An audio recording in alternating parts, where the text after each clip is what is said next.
A very warm welcome to all of you. Myself Ritesh Chauhan and I am going to present a presentation on planning process. So let's move further. The planning process, a roadmap to success, which means effective planning is crucial for organizational success. As we all know planning first function of management है जो कि बहुत ही important function है because अगर planning नहीं होगी तो हम आगे का कोई प्रोसेस नहीं कर पाएंगे। अगर हमें पता ही नहीं होगा कि हमें करना क्या है तो हम उसके लिए क्या ही ऑर्गेनाइज करेंगे, क्या ही तैयारी करेंगे। फॉर एग्ज़ाम्पल, अगर हमें कहीं घूमने जाना है तो उसके लिए पहले प्लान तो बनाना पड़ेगा ना, हमें कब जाना है, कैसे जाना है, कहाँ जाना है। अगर हम प्लान ही नहीं बनाएंगे तो हमें यही नहीं पता कि हम जाएंगे कब। सो या it provide direction, align efforts and maximise resources utilisation, जो कि प्रोवाइड करता है कि हम अलाइन कैसे करेंगे एफर्ट्स को, मैक्सिमाइज यूटिलाइजेशन कैसे करेंगे रिसोर्सेज का। This guide explores the key step in planning process, offering practical insights for students and professionals alike. So let's move on the steps of planning process.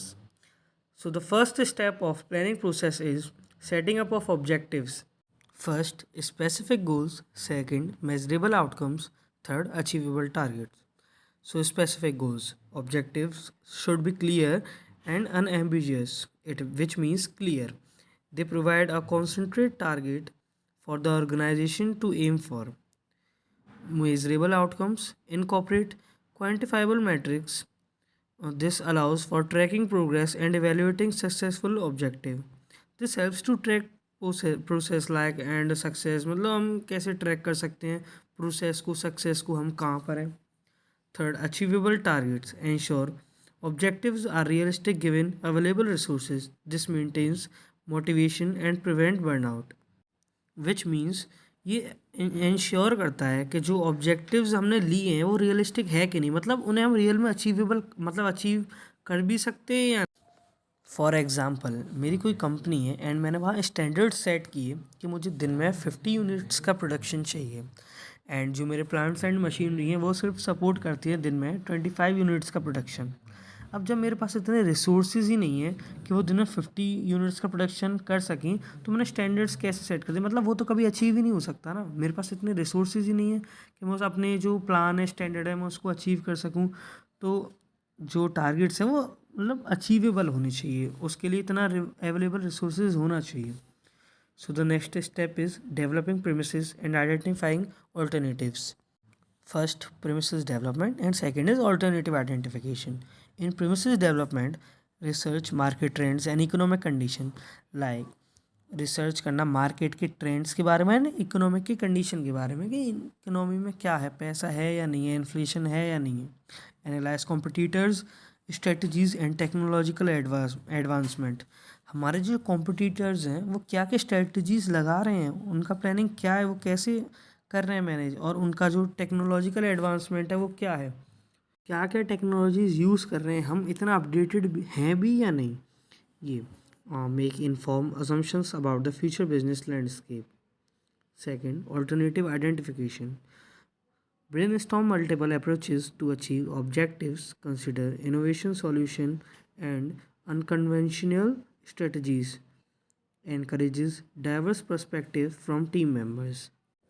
इसमें हमें ये बताया गया है कि हमें कंसिडर करना है जो हमारे सॉल्यूशंस हैं वो एक तो इनोवेटिव होने चाहिए एंड अनकन्वेंशनल स्ट्रेटजीज होनी चाहिए।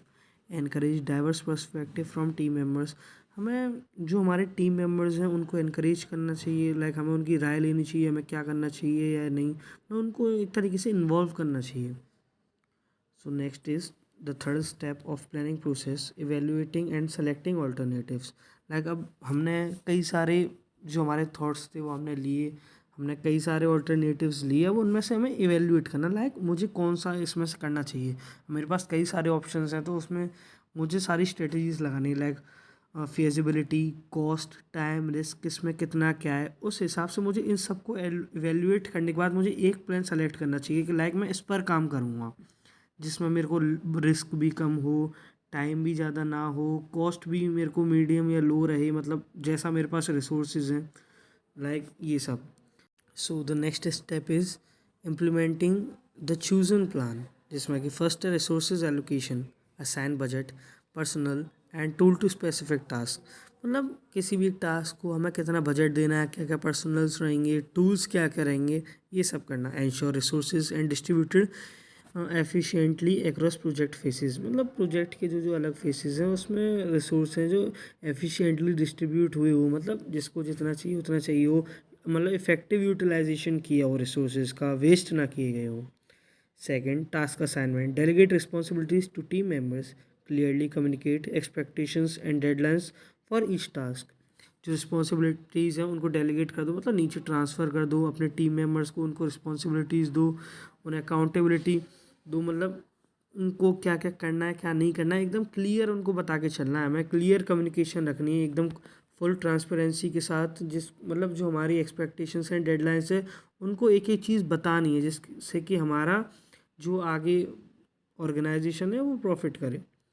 Third, timeline creation, develop a detailed project schedule, include milestones and key deliverable to track progress effectively. तो हमें इसमें ऐसा बताया गया है कि जो भी हमारे प्रोजेक्ट्स हैं उनको शेड्यूल करना है एकदम डिटेल्ड वे में, माइलस्टोन्स को इंक्लूड करना है and key deliverables to track progress effectively. Milestones का मतलब है like basically it means progress, achievement, growth. So the last step of planning process is monitoring and adjusting the plan. In other words, we can say follow up, in which we have to read first regular check-ins, second performance metrics, third adaptive adjustments. First, regular check-ins. Schedule frequent team meetings to discuss progress, address challenges, and celebrate success to maintain momentum.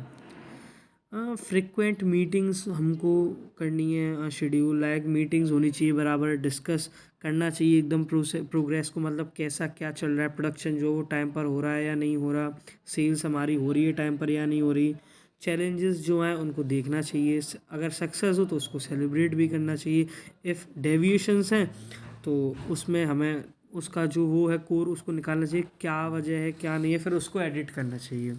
Second, performance matrix, track key performance indicators KPIs consistently.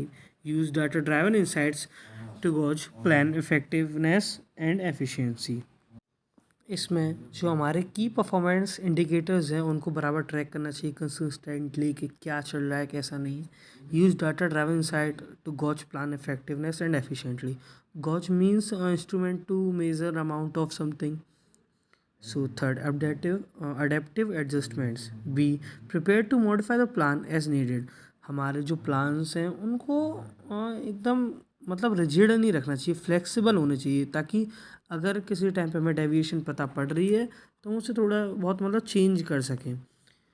ये remain flexible to accommodate unexpected changes in the business environment. जैसा कि हम सब जानते हैं हमारा जो business environment है वो बहुत ही डायनेमिक है, वो कभी भी चेंज हो सकता है, उसका कोई फिक्स बात नहीं है, लाइक ज़रूरी नहीं है जो हमने प्लान बनाया सब कुछ उसी के अकॉर्डिंग हो। वैसे तो जो प्लानिंग है वो बहुत ही लंबा प्रोसेस है और बहुत ही टाइम कंज्यूमिंग भी है, और इसमें वो ह्यूज कॉस्ट भी इन्वॉल्व होती है, लेकिन ज़रूरी नहीं है जो हमने प्लान बनाया सब उसके हिसाब से चले। So business environment is dynamic and we have to take our plans flexible. हमारे प्लान्स जो हैं फ्लेक्सिबल होने चाहिए, रिजिड नहीं होने चाहिए। So at last, I want to thanks to Ankita Patak ma'am for giving me an wonderful opportunity to explain planning process in front of you. Thank you for listening, all of you. Have a nice day.